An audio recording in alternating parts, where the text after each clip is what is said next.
Today I'm building a Velociraptor habitat in the desert with high security so they don't escape. My name's Gemma, enjoy the video.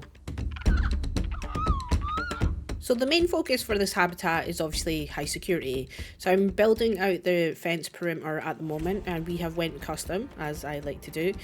And custom's not necessarily bad, it just gives it a bit more design and it makes me feel a lot better rather than using the in-game features, but that's not to say that the in-game features are not high security, it's just I like to put my own spin on things. So we all know that one of the new game mechanics is that the Velociraptor jumps or does a pounce, and what I wanted to ensure for this building is that once they trigger that animation, that they are not going to be able to escape in any shape or form.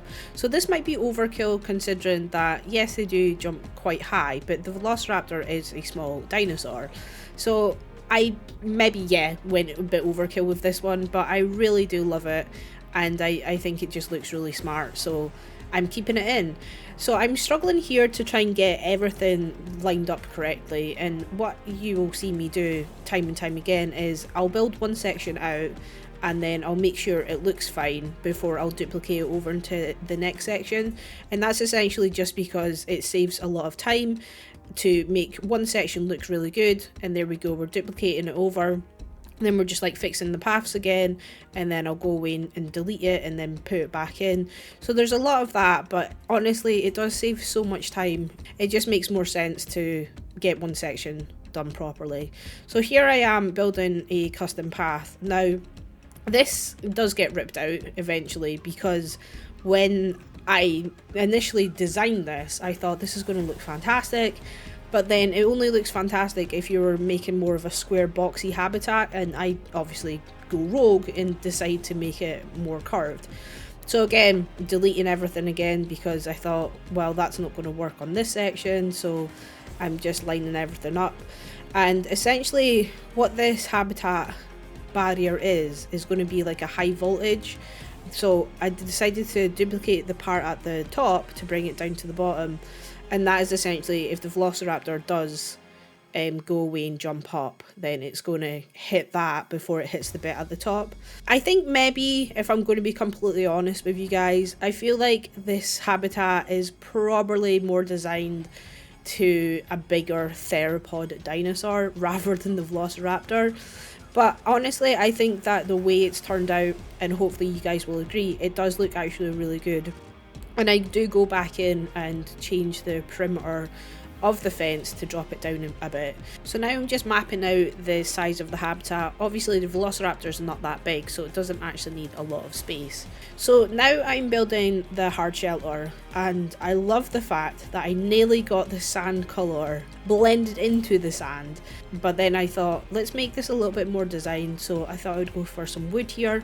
Really enjoy the shiny textures that is coming through. And like I said before, if you've got one section that looks really good, then you just have to duplicate that along. So it does save so much time. The only thing that I will have to do is go back in and put some beams on the corners just because they jut out a little bit. We will do that in a little while. And then we're just popping on the roof here, and I've changed the colour of that as well, and we're just having it a bit of an overlap. One thing that I didn't add to this building, it's just popped into my head right now. There's no gutters, but we are in the desert, so if by the off chance it does rain, I don't feel like the gutters would be utilised enough for me to go back in and change anything.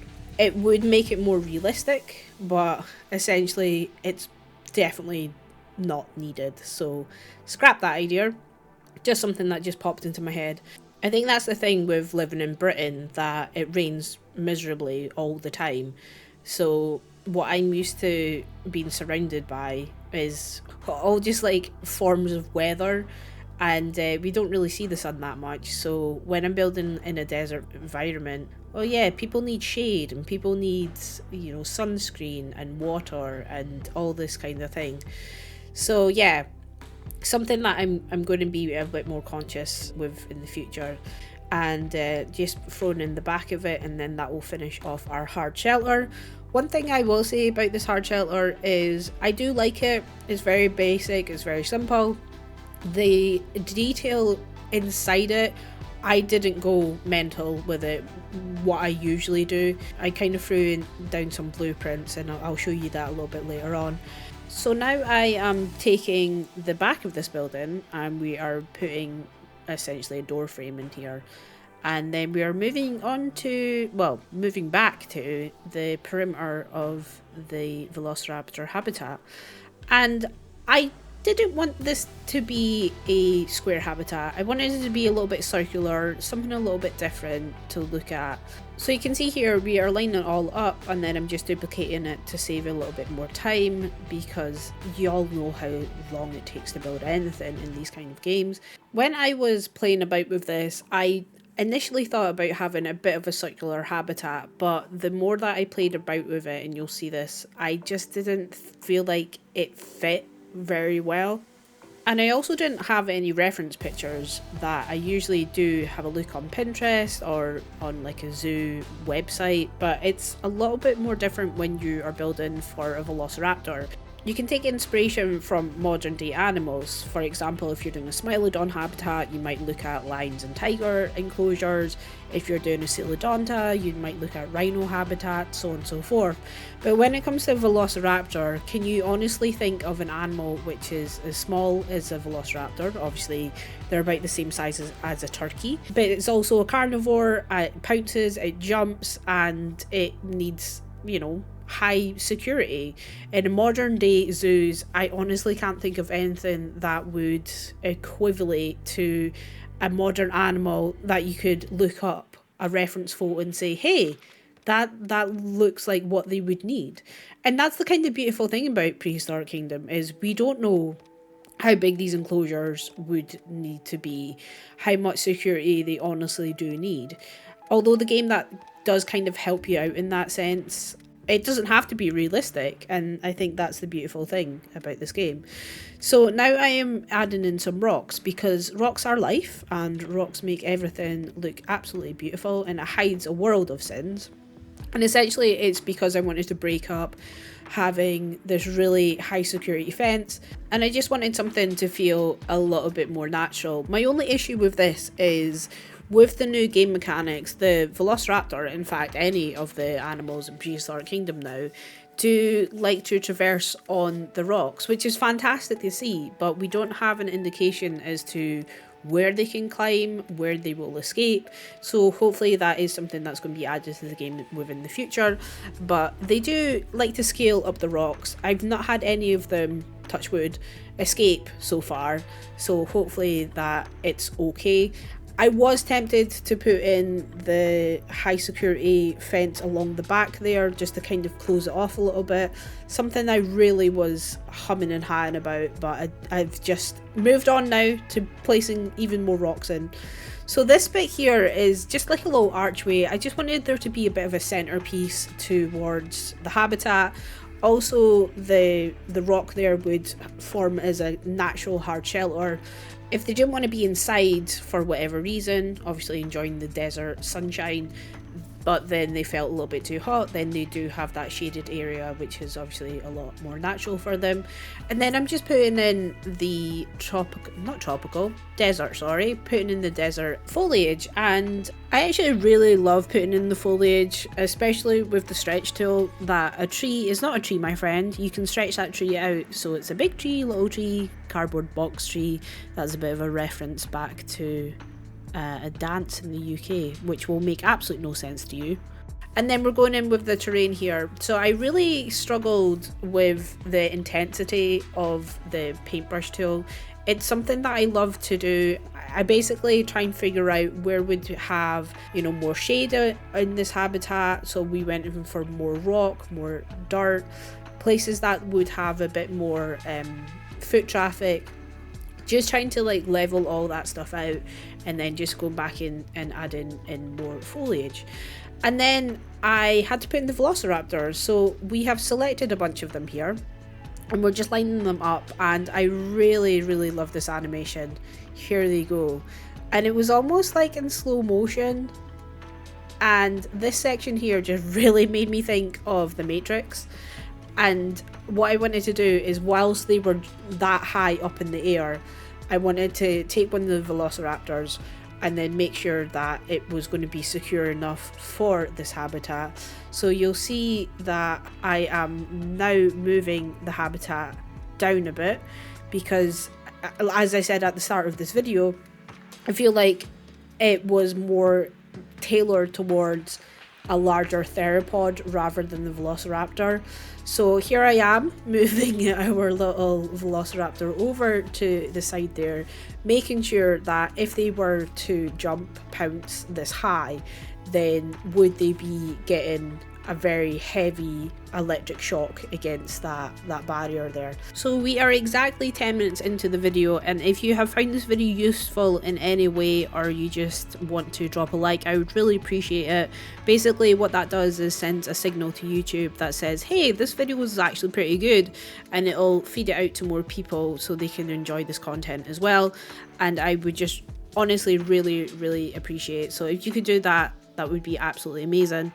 And what I'm going to do now is, I don't tend to do this in my videos and it's a bit of an experiment, so bear with me. I'm just going to put on some music for the next 5 minutes so you can enjoy me building the rest of this habitat, and I will meet you guys back here for the real-time tour part.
So you have joined us at feeding time within the Velociraptor habitat. You can see that they're all having something to eat and drink over here.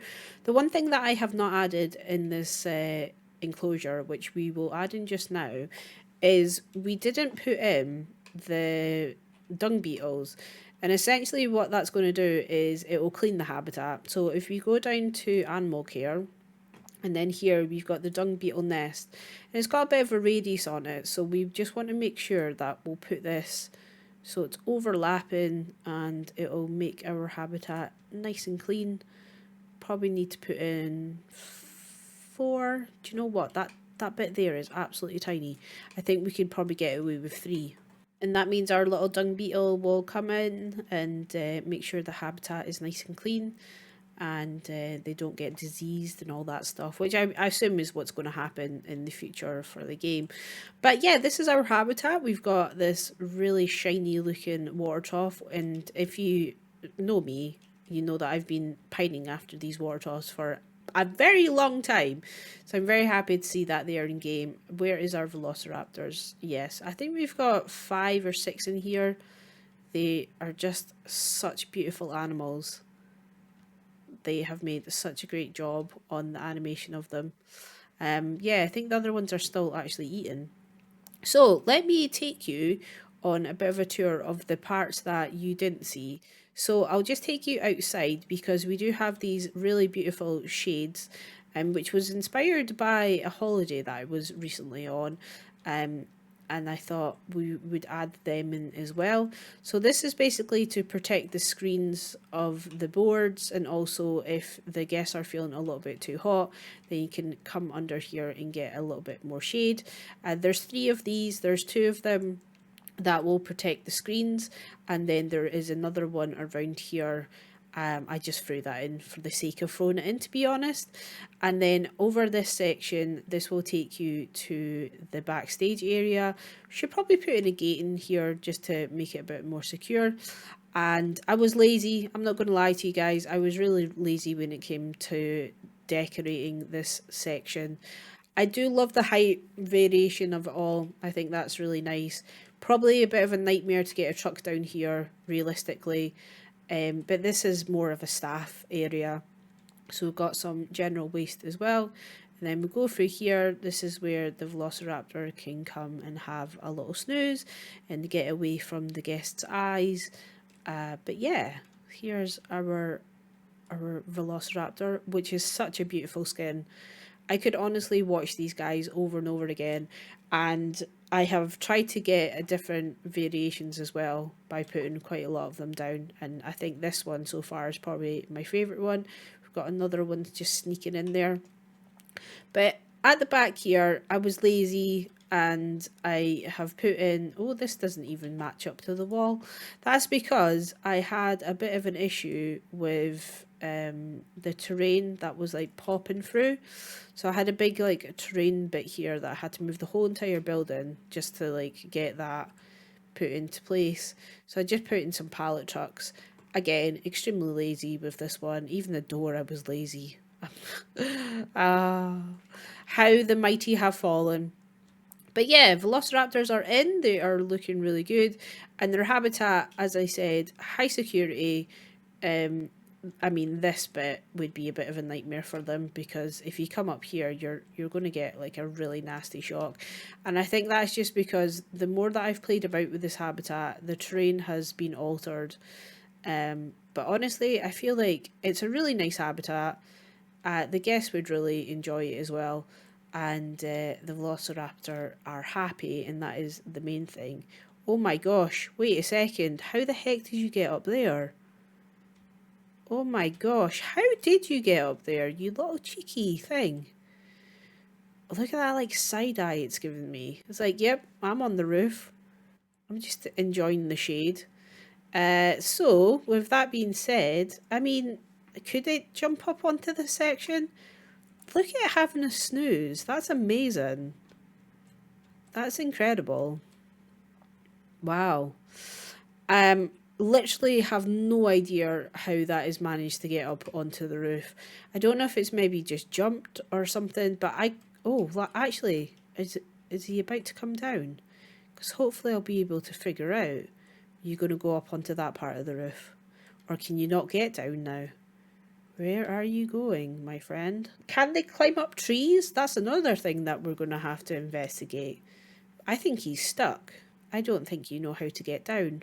Maybe it came from this section. No, I do believe he's stuck, so I have no idea how he's managed to get up there. Right, let's just move you down onto the ground. There we go. Happy days. And I'll see you in the next one.